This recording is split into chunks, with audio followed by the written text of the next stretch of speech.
Hello and welcome. In this short video I'll be taking you on a virtual tour of the Ascot Kilns. It was built using computer game technology and uses a game controller like this one to allow you to move through the virtual space. It has joysticks. One joystick allows you to move through the space forward, backward, left and right. Another allows you to look up and down and left and right. It has buttons that allow you to do things like crouch. After all, you wouldn't want to hit your virtual head when you go through the kiln. You want to crouch instead. And it also has a trigger that allows you to interact with objects in the space. For example, when you encounter a sign, you can press the trigger to get up close and personal so you can read that sign. When you encounter a gate, you can press the trigger to open and close that gate. When you're inside the kiln, you can press the trigger to visualize the airflow so you have a better understanding for how the kiln works.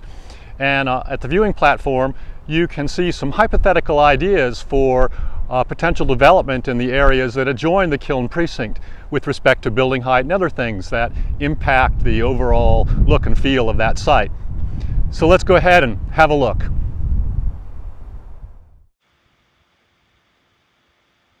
We begin by using the joysticks on the game controller to turn around and move down to the end of the shed. When we round the corner, we see that there are a number of signs that we can interact with. This just gets us up close so we can read it. Here we learn about the internal structure of the beehive kilns and how this contributes to the uniform hardening of the clay products that are curing on the inside. We'd like to see this for ourselves, so we go down to the gate on the side. We press the trigger button to open the gate. We use the joystick to move inside. We then press the trigger again to open the gate on the kiln. We press a button to crouch down. We use the joystick to move inside. Once inside, we use the other joystick to have a good look around and become familiar with the internal structure of the kiln.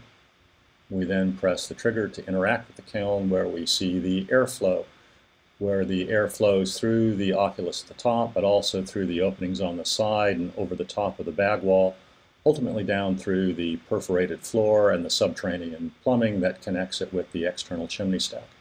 We'll turn around and go back outside. We'll leave the shed and go back down and have a look at the second sign. When we interact with that second sign, we learn that there used to be rectangular kilns in addition to the beehive kilns, and if we look at a satellite photograph from 2022, we can see the cement pads of those rectangular kilns. We can also view another sign that shows the site plan and gives some information that shows how the kilns were connected to their respective chimney stacks. We won't look at the other signs for now, but we'll go down to the viewing platform that's positioned near the chimney stacks at the end of the precinct.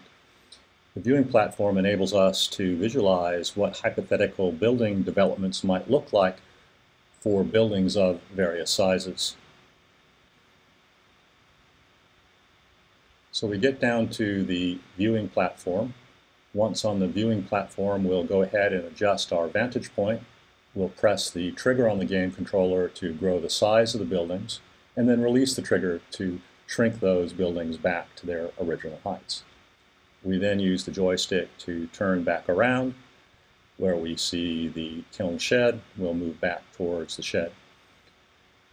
Had we read those additional signs, we would have learned that there used to be a train station at the Ascot Racecourse. And of course, this connected Ascot Racecourse and the kilns with the train network. This enabled the punters coming to the racecourse to get to and from the racetrack, but it also enabled the kilns to receive shipments of oil and gas, but also to send out their products of pipes and roof tiles. We're able to turn our vantage point back around, move back down Grandstand Road, see the side of the kiln shed, and then spin back around to see the location from which we've just come. Well, hopefully this video has given you a better understanding of how this kind of technology can be used to help tell the story of historic sites like the Ascot Kilns. I envision that this work in progress will be expanded in the future.